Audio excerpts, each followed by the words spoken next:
السلام علیکم ورحمۃ اللہ وبرکاتہ۔ آج ہم سورۃ التغابن پڑھیں گے۔ سورۃ التغابن مدنیہ، یہ بھی مدنی سورت ہے۔ نبی علیہ السلام پر مدینہ کی زندگی میں نازل ہوئی اور آگے آیت میں ایک جگہ پر التغابن کا لفظ ہے، جس کی وجہ سے اس کا نام تغابن رکھا گیا، جس کا معنی قیامت کے دن کی ہار جیت ہے۔ اس سورہ مبارکہ کی 18 آیتیں ہیں، 2 رکوع اور 64 نمبر ہے ترتیب کے لحاظ سے، اور 108 نمبر ہے اس کا نازل ہونے کے حساب سے۔ اعوذ باللہ السمیع العلیم من الشیطان الرجیم، بسم اللہ الرحمن الرحیم۔ یسبح للہ ما فی السماوات وما فی الارض۔ اللہ کے لیے تسبیح بیان کرتے ہیں جو آسمانوں میں ہیں اور جو زمین میں ہیں۔ لہ الملک ولہ الحمد، اسی کے لیے بادشاہت ہے اور اسی کے لیے تعریف ہے۔ وہو علی کل شیء قدیر، اور وہی ہر چیز پر قادر ہے۔ پچھلی صورت میں اس بات کی وضاحت کی گئی تھی کہ جہاں یسبح کی جگہ پر سبح کا لفظ آئے تو اس کا مطلب یہ ہے کہ ہر قسم کی تعریف اللہ ہی کے لیے شروع سے ثابت ہو چکی ہے، یعنی ماضی سے، شروع زمانے سے ہی اللہ کے لیے تعریف ثابت ہو چکی ہے۔ اور اگر یسبح مضارع کے صیغے کے ساتھ آئے تو پھر مطلب یہ ہے کہ جس طرح اس کی تعریف شروع سے ثابت ہو چکی ہے، اسی طرح اس کی تعریف ثابت رہے گی اور کسی بھی زمانے میں اس کا انکار نہیں کیا جا سکتا۔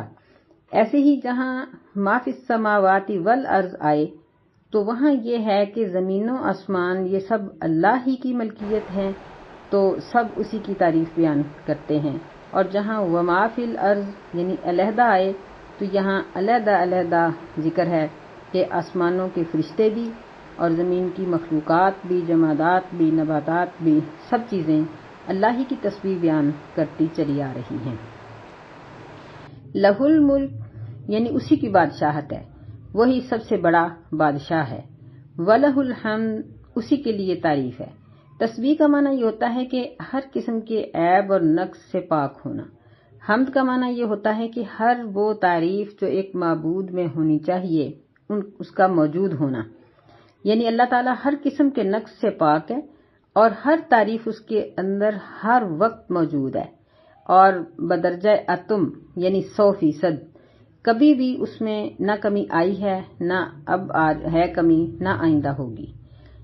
وَهُوَ عَلَى كُلِّ شَيْءٍ قَدِيرٌ، اور اس کی قدرت، اس کی طاقت ہر چیز کے اوپر حاوی ہے، یعنی دنیا کے یہ پہاڑی سلسلے ہوں یا نباتات ہوں یا حیوانات ہیں یا اس کے علاوہ باقی جانور ہیں یا انسانات ہیں، جنات ہیں، طاقتور مخلوق ہے یا کمزور مخلوق ہے، اس کی قدرت سے کوئی چیز بھی باہر نہیں، یعنی کوئی بھی ایسی چیز نہیں جو مخالفت میں اللہ کے خلاف کوئی اقدام کر سکے۔ اگر انسان بھی مخالفت کرتا ہے تو صرف یہ زبان کی حد تک ہے، عمل کی حد تک ہے، جس کی اس کو سزا بھی مل جائے گی، ورنہ یہ کوئی ایسا اقدام نہیں کر سکتا۔ مثلا اللہ تعالیٰ نے پہاڑ بنائے ہیں زمین پر، انسان پہاڑوں کو ختم کر کے دکھا دے، بارشوں کے سلسلے کو بدل دے، ہواؤں کے سلسلے کو بدل دے، اللہ کے بنائے ہوئے دن رات کو بدل دے، یا یہ اپنی تقدیر ہی بدل دے، اپنی موت اور زندگی کو بدل لے، اپنی بیماری، خوشی، غمی، ان چیزوں کو بدل لے، نہیں کر سکتا، کیونکہ انسان اللہ تعالیٰ کی قدرت کے اندر مکمل طور پر ہے اور اس کے جسم کا ایک بال بھی اللہ کی قدرت سے باہر نہیں ہے۔ تو یہ بڑی بڑی صفات اللہ تعالیٰ نے اپنی ذکر کرنے کے بعد اصل بات کی طرف توجہ دلائی، فرمایا هو الذی خلقکم، اللہ وہ ذات ہے جس نے تمہیں پیدا کیا، فَمِنْكُمْ كَافِرٌ وَمِنْكُمْ مُؤْمِنٌ، پس تو ان میں سے بعض کافر ہیں اور بعض تم میں سے مومن ہیں۔ وَاللَّهُ بِمَا تَعْمَلُونَ بَصِيرٌ، اور اللہ تعالیٰ تمہارے ہر عمل کو دیکھنے والا ہے۔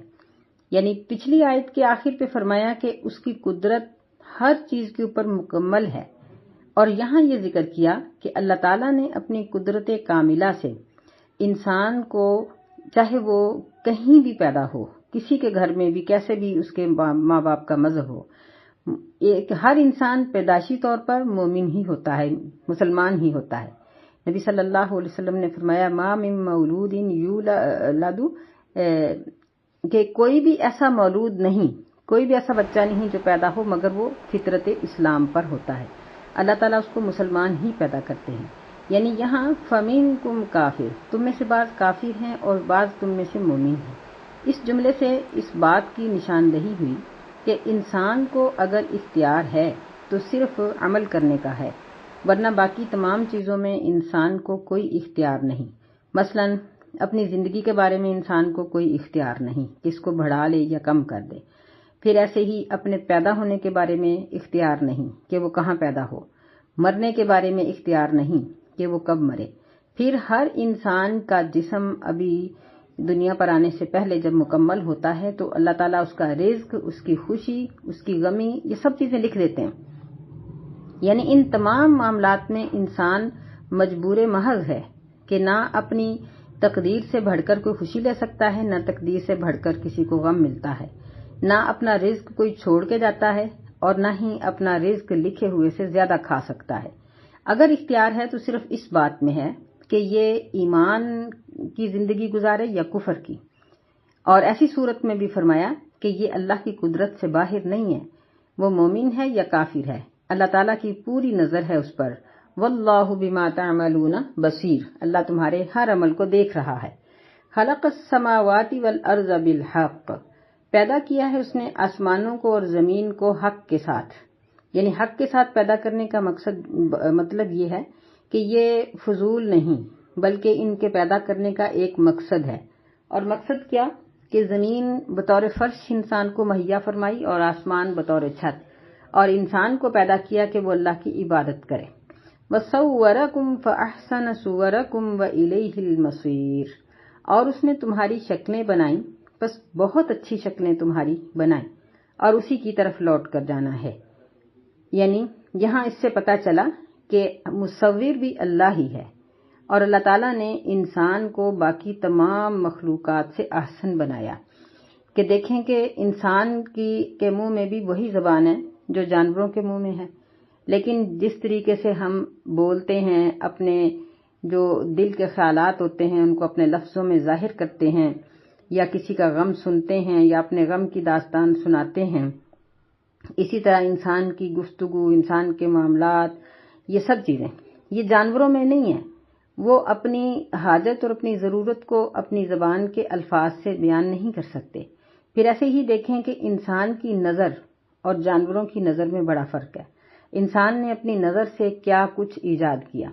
انسان کا دماغ جانوروں سے مختلف ہے کہ انسان نے اپنی سوچ اور عقل سے اس نے دنیا کی کائنات کی کتنی چیزوں کو تسخیر کیا، اور اللہ تعالیٰ کی اس دی ہوئی کائنات میں سے وہ کن کن چیزوں کو اپنے تصرف میں لاتا ہے۔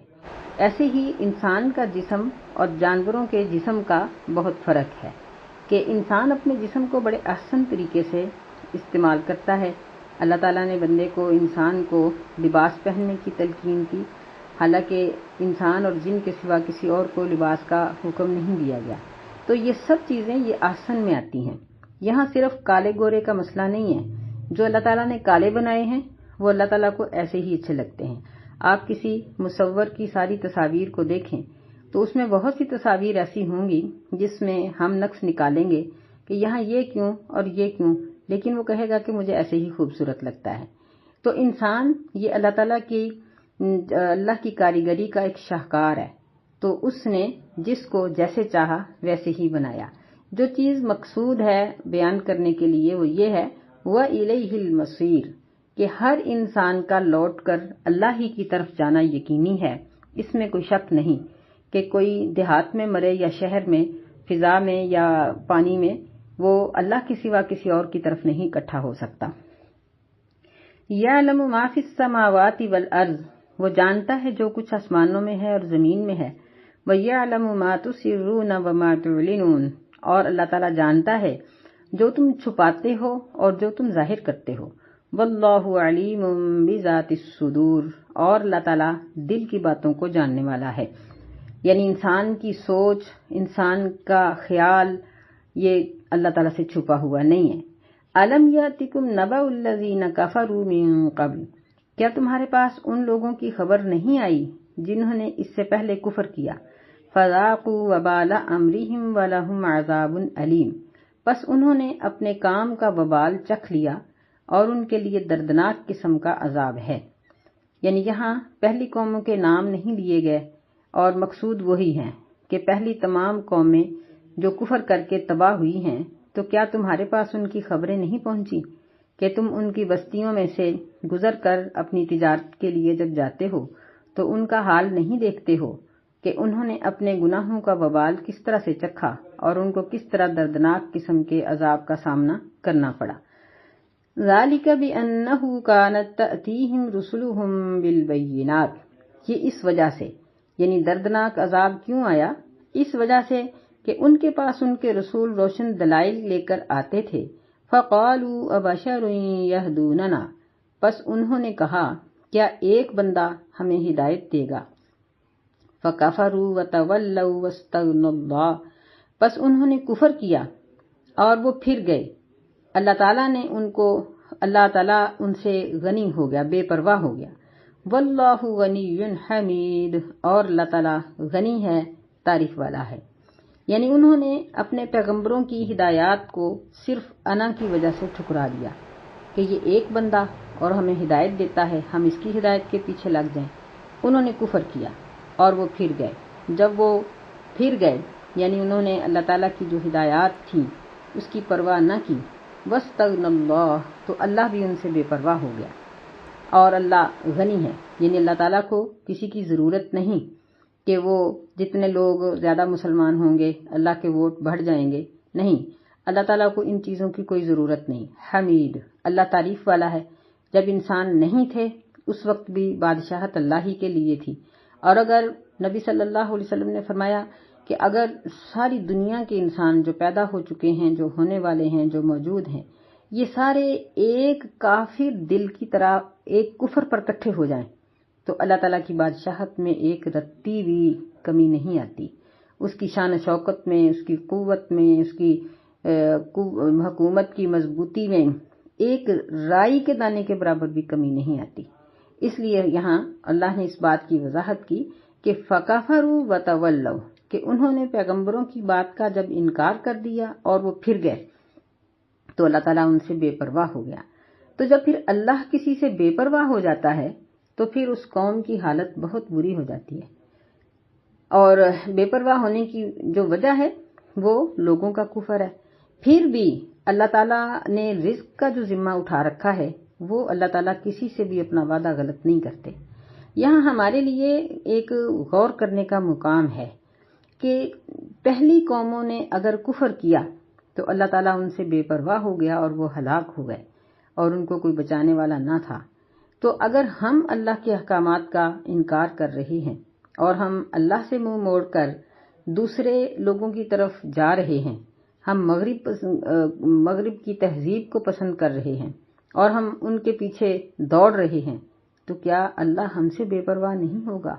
بلکہ اس کی تو علامات نظر آ رہی ہیں کہ جگہ جگہ پر پوری دنیا میں مسلمان خونریزی کا شکار ہیں، مصیبتوں میں پھنسے ہوئے ہیں، کافر کے پنجے میں پھنسے ہوئے ہیں، لیکن سب کچھ کے باوجود پھر یہ لوگ اللہ کی طرف مکمل طور پر نہیں آتے۔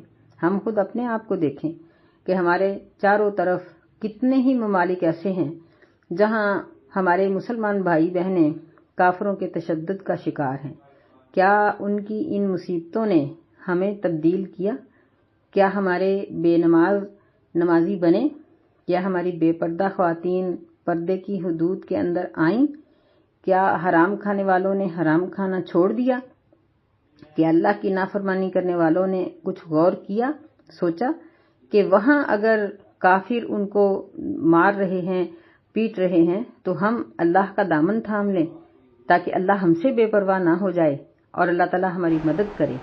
نہیں سوچا۔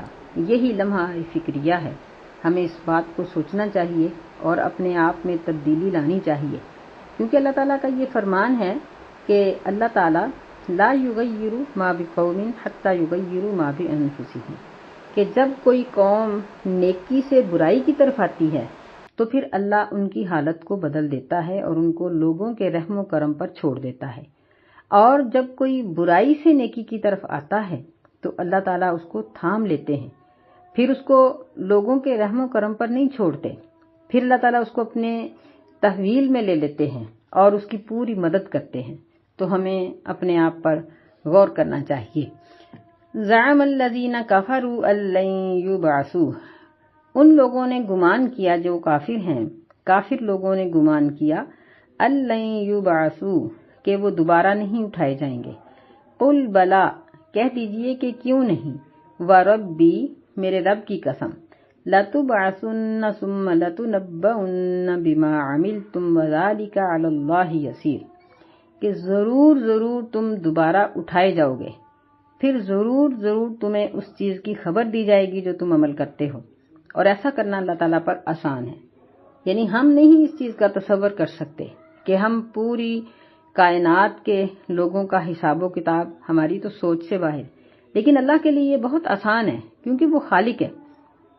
جو بھی کوئی کسی کا خالق ہوتا ہے اس کے لیے اپنی اس بنائی ہوئی مشینری کو سنبھالنا بہت آسان ہوتا ہے۔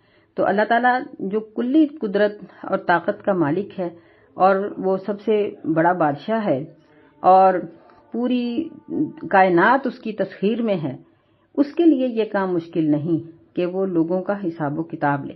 تو کافروں نے تو اس بات پر یقین کر لیا کہ وہ دوبارہ نہیں اٹھائے جائیں گے، لیکن اگر ایک مسلمان کلمہ پڑھنے والا وہ اللہ تعالیٰ کی باتوں کا انکار کرے اور نافرمانی کرے تو ہم اس کے بارے میں کیا کہہ سکتے ہیں؟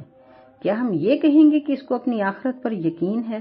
نہیں، چاہے کوئی کلمہ پڑھتا ہے یا نہیں، جب وہ گناہ کرتا ہے نا، اس وقت اس کے ذہن سے یہ بات مٹ چکی ہوتی ہے کہ مجھے اس کا حساب دینا پڑے گا۔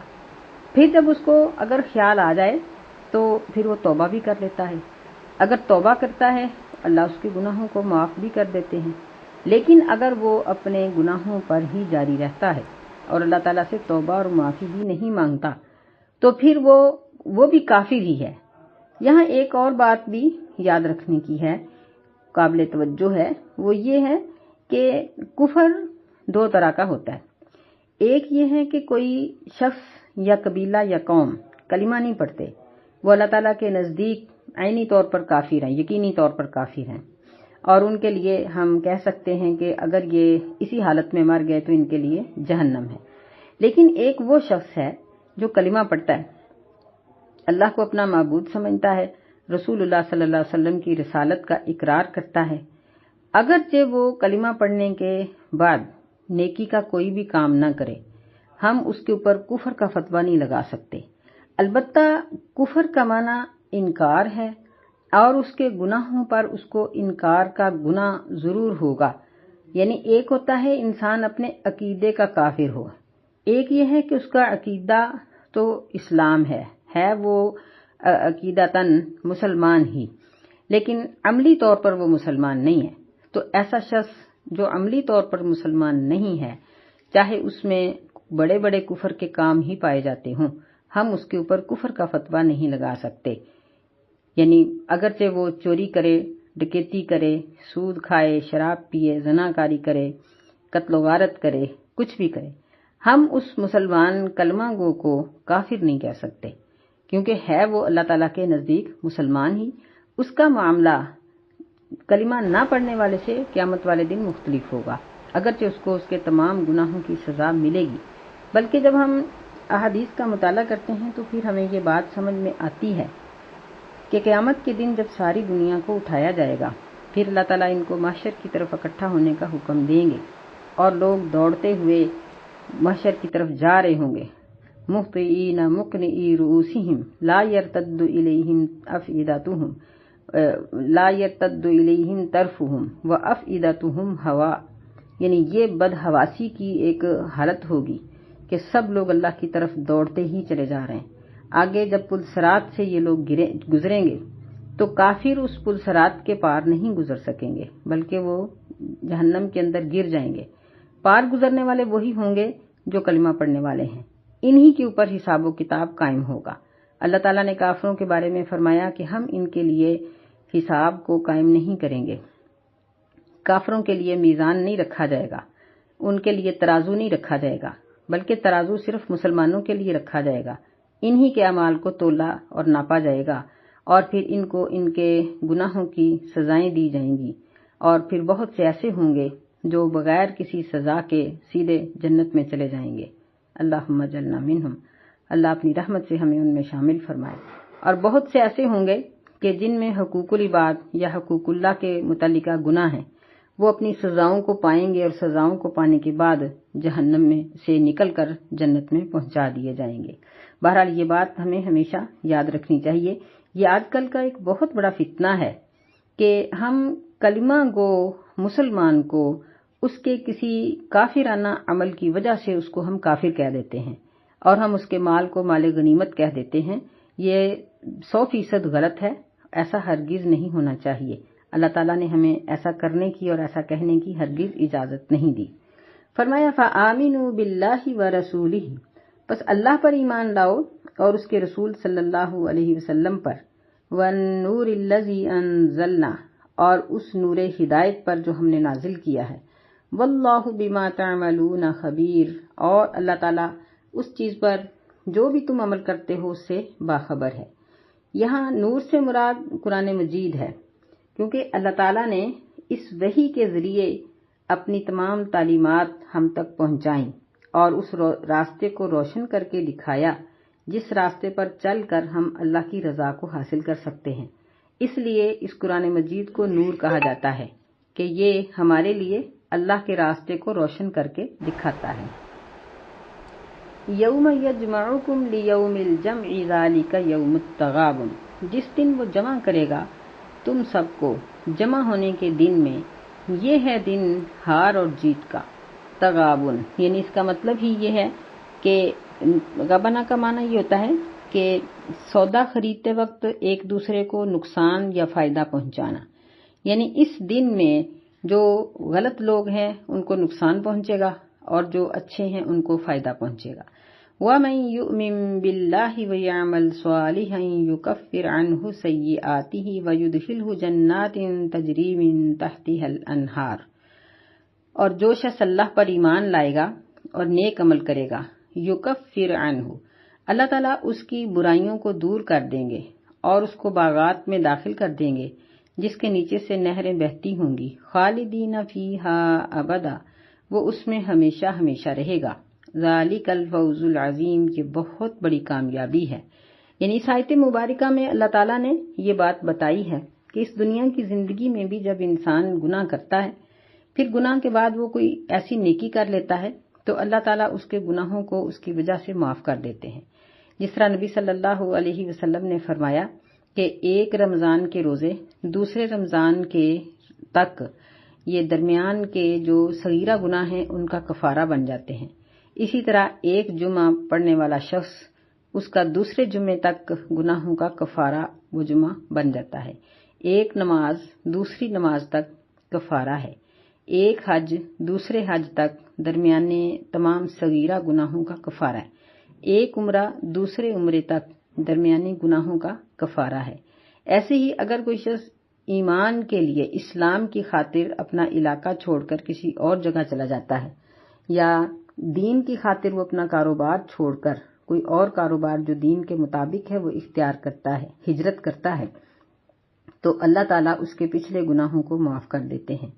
یہاں بھی یہ فرمایا کہ جو اللہ پر ایمان لاتا ہے اور نیک عمل کرتا ہے تو اللہ تعالیٰ اس کے پچھلے گناہوں کو دور کر دیتے ہیں۔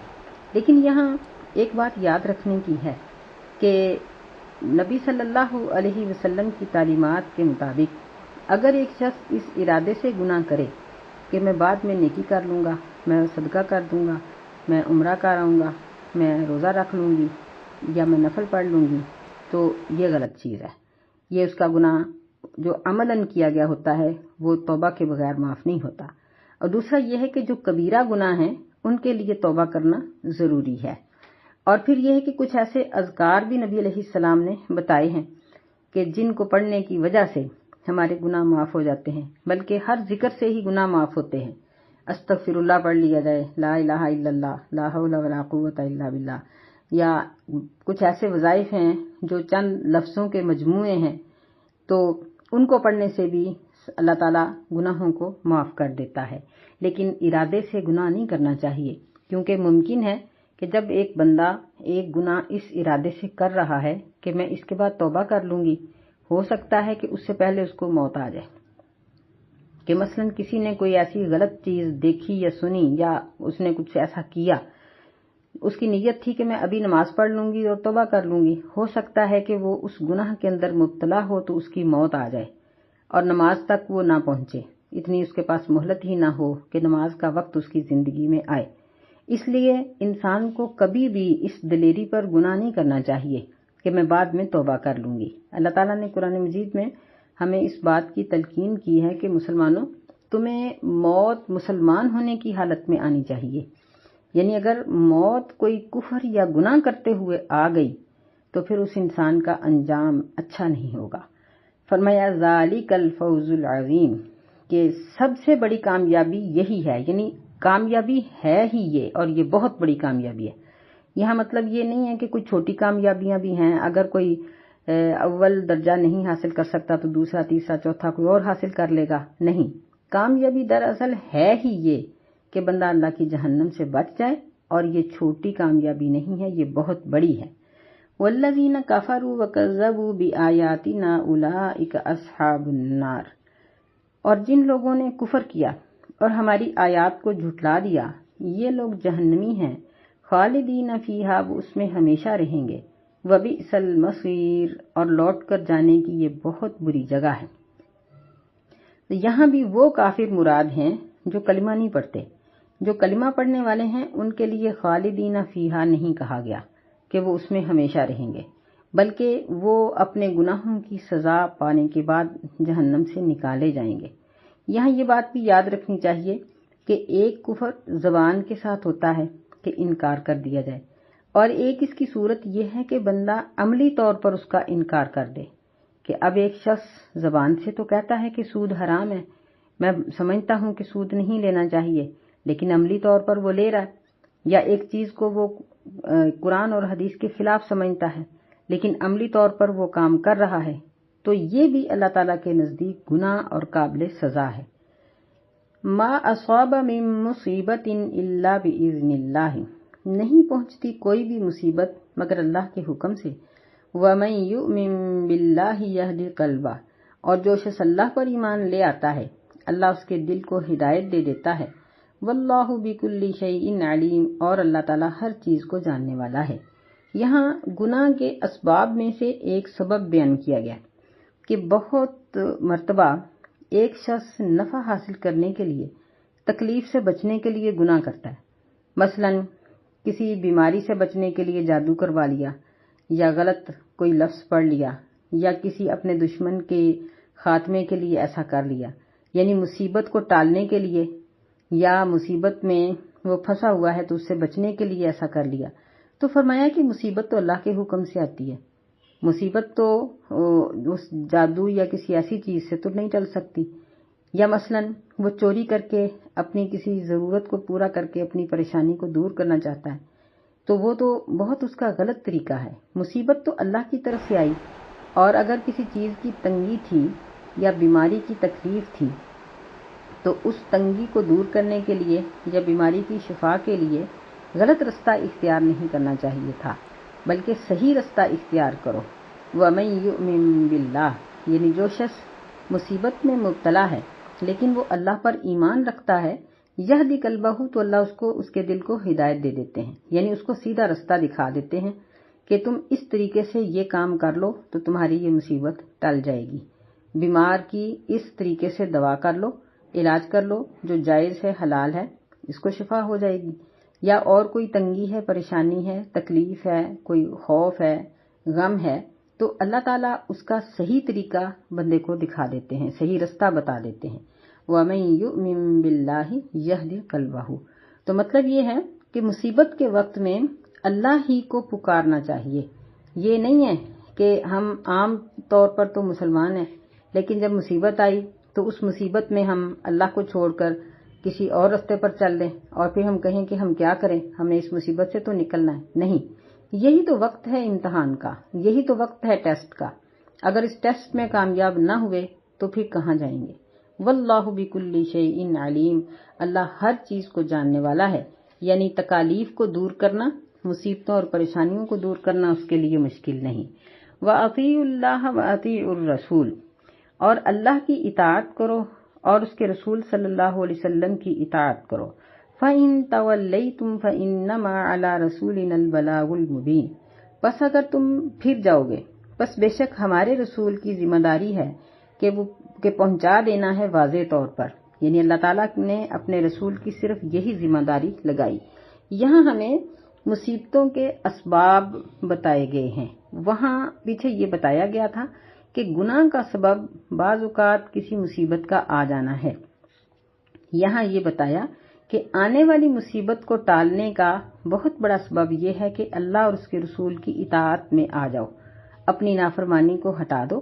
فَإِن تَوَلَّيْتُمْ، پس اگر تم منہ پھیر لو گے، یعنی اللہ کے دین سے دور چلے جاؤ گے، تو رسول صلی اللہ علیہ وسلم کی ذمہ داری تو یہی ہے کہ وہ واضح طور پر انہوں نے سب کچھ پہنچا دیا۔ اللہ لا الہ الا هو وعلی اللہ فلیتوکل المؤمنون، اللہ تعالیٰ کوئی بھی معبود نہیں مگر وہی، اور اللہ ہی پر بس چاہیے کہ توکل کرے مومن۔ یعنی اگر ہم اپنی تکلیفوں اور مصیبتوں کے لیے اللہ کو چھوڑ کر کوئی اور سہارا ڈھونڈیں گے تو وہ سہارا نہیں بن سکتا، کیونکہ اللہ کے سوا تو کوئی معبود ہی نہیں۔ اور مومنوں کو چاہیے کہ وہ ہر خوشی اور غمی میں صرف اللہ ہی پر توکل رکھیں۔ یا ایھا الذین آمنوا ان من ازواجکم واولادکم عدو لکم فاحذروہم، اے ایمان والو، بے شک تمہاری اولادوں میں، بیویوں میں سے، جوڑوں میں سے، اور تمہاری اولادوں میں سے تمہارے دشمن ہیں۔ فاحذروہم، پس ان سے بچو۔ وَإِن تَعْفُوا، اور اگر تم معاف کر دو، وَتَصْفَحُوا، اور تم درگزر کرو، وَتَغْفِرُوا، اور تم بخش دو، فَإِنَّ اللَّهَ غَفُورٌ رَحِيمٌ، پس بے شک اللہ تعالیٰ بخشنے والا، رحم کرنے والا ہے۔ یعنی یہاں انسان کے گناہ گار ہونے کا یہ ایک اور سبب بتایا گیا کہ بعض اوقات انسان اپنے بیوی بچوں کی وجہ سے، اپنی اولاد کی وجہ سے گناہ میں وہ مبتلا ہو جاتا ہے، تو ایسا کرنے سے بھی بچے۔ بعض مفسرین نے اس آیت کا شان نزول یہ بیان کیا ہے کہ کچھ لوگ مکہ میں مسلمان ہوئے، چونکہ اس وقت مسلمانوں کے لیے یہ بات فرض تھی کہ وہ ہجرت کریں، لیکن ان کے بیوی بچوں نے ان کو ہجرت کرنے سے روکے رکھا اور وہ رکے رہے۔ پھر جب وہ ہجرت کر کے مدینہ آئے تو انہوں نے دیکھا کہ ان کے ساتھی نبی صلی اللہ علیہ وسلم سے بہت کچھ سیکھ چکے تھے۔ ان کو اس بات پر غصہ آیا اور انہوں نے سوچا کہ ہم اپنے بیوی بچوں کو اس بات کی سزا دیں۔ تو اللہ تعالیٰ نے فرمایا کہ یہ بیوی بچے یا خاوند یہ تمہیں اگر کفر کی دعوت دیتے ہیں تو یہ یاد رکھو کہ ایسی اولاد اور ایسی بیوی اور ایسا شوہر جو دین سے روکے یہ تمہارا دشمن ہے، تو ایسے لوگوں سے بچنا چاہیے، یعنی ان کی ان غلط عادتوں کے اور غلط حکم کے پیچھے نہ لگو۔ اور تم اگر ان کو معاف کر دو اور درگزر کرو، یعنی ان کو سزا دینے کی بجائے ان کے ساتھ درگزر کا معاملہ کرو اور ان کو بخش دو، تو اللہ بخشنے والا، رحم کرنے والا ہے۔ یہاں یعنی دو چیزیں، ایک تو اس کا شان نزول تھا، وہ تو ٹھیک ہے، دوسری اب ہمیں اس میں یہ سبق حاصل ہوا کہ ہم اپنی بیوی، بچے، اپنے شوہر ان کی وجہ سے گناہ نہ کریں، اور اگر ہمیں ہماری کسی نیکی کی راہ میں یہ لوگ رکاوٹ بنے تو ہم ان سے لڑنے اور جھگڑنے کی بجائے ان کے ساتھ معافی اور اصلاح کا معاملہ کریں، بخشش کا معاملہ کریں، تاکہ وہ خود بھی درست ہو جائیں، اور اللہ بخشنے والا ہے۔ انما اموالکم و اولادکم فتنہ، بے شک تمہارے مال اور اولاد آزمائش ہیں، فتنہ ہے۔ واللہ عندہ اجر عظیم، اور اللہ تعالیٰ کے پاس بہت بڑا اجر ہے۔ یہ گناہ کے اسباب میں سے تیسرا سبب ذکر ہوا کہ مال کی وجہ سے بھی بندہ گناہ کرتا ہے، مال حاصل کرنے کے لیے، تو فرمایا کہ یہ تو آزمائش ہیں، مال اور اولاد کی خاطر گناہ نہ کرو، بلکہ ان کی خاطر اللہ تعالیٰ کی اطاعت اور فرما برداری کرو گے تو اللہ بہت بڑا اجر عطا کرے گا۔ فاتقوا اللہ ما استطعتم، بس اللہ سے ڈرو جتنی بھی تم طاقت رکھتے ہو۔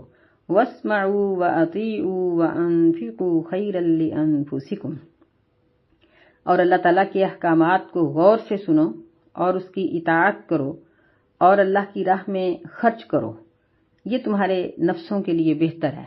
یعنی خرچ کرنا، مال بھی خرچ کرو، اپنی جان بھی خرچ کرو، اپنے اوقات بھی خرچ کرو، اپنی صلاحیتوں کو بھی اللہ کی راہ میں خرچ کرو، یہ تمہارے لیے بہتر ہے۔ وَمَن يُوقَ شُحَّ نَفْسِهِ فَأُولَٰئِكَ هُمُ الْمُفْلِحُونَ، اور جو شخص اپنے نفس کی بخیلی سے بچا لیا گیا بس یہی لوگ کامیابی پانے والے ہیں۔ یعنی اگر کوئی شخص اپنی ان صلاحیتوں کو ادھر ادھر ضائع کرتا ہے اور اللہ کی راہ میں خرچ نہیں کرتا تو وہ اللہ کے نزدیک بخیل ہے، اور ایسا کرنے سے بچنا چاہیے۔ ان تقرضوا اللہ قرضا حسنا یضاعفہ لکم ویغفر لکم، اگر تم قرض دو گے اللہ تعالیٰ کو قرض حسنا تو وہ اس کو تمہارے لیے بڑھا دے گا اور تمہیں بخش دے گا۔ واللہ شکور حلیم، اور اللہ تعالیٰ قدر کرنے والا، بہت تحمل والا ہے۔ یعنی یہاں قرض کے بارے میں اللہ تعالیٰ نے قرآن مجید میں کئی جگہوں پر قرض حسنا کا ذکر کیا ہے، کہ یعنی ایسا قرض جو بہت اچھے طریقے سے واپس ہونے والا ہے۔ یعنی ہم جب اللہ کی راہ میں اپنا ٹائم یا اپنا مال یا اپنی کوئی صلاحیت خرچ کرتے ہیں یا اپنی اولاد کو وقف کرتے ہیں تو وہ ضائع نہیں ہے۔ یضاعف لکم، اللہ تعالیٰ اس کو بہت بڑھا دے گا، برکت کر دے گا اور بخش بھی دے گا، کیونکہ اللہ تعالیٰ بہت قدر کرنے والا ہے، تحمل والا ہے۔ وہ بڑی بڑی انسان کی کوتاہیوں کو معاف کر کے اس کا اجر پورے کا پورا ہی دے دیتا ہے۔ عالم الغیب والشہادۃ العزیز الحکیم، وہ غیب اور حاضر کو جاننے والا ہے، غالب ہے، حکمت والا ہے۔ یعنی انسان جس نیت سے کر رہا ہوتا ہے، جس طرح سے کر رہا ہوتا ہے، اللہ تعالیٰ سے چھپا ہوا نہیں، اور اگر اس کی نیت صحیح ہے تو اللہ غالب ہے، دینے میں عاجز نہیں، وہ بڑی حکمت اور دانائی والا ہے، اس کو پتہ ہے کہ کس نیکی کا اجر کس طرح سے دینا ہے۔ تو اس سورہ مبارکہ میں اللہ تعالیٰ کے بہت سے اسماء گرامی کا ذکر ہے، اور یہ سب بہتر سے بہترین ہیں اور سب ہی ذو معنی ہیں۔ اللہ تعالیٰ ہمیں ان سب کو سمجھنے کی توفیق عطا فرمائے، آمین۔ السلام علیکم ورحمۃ اللہ وبرکاتہ۔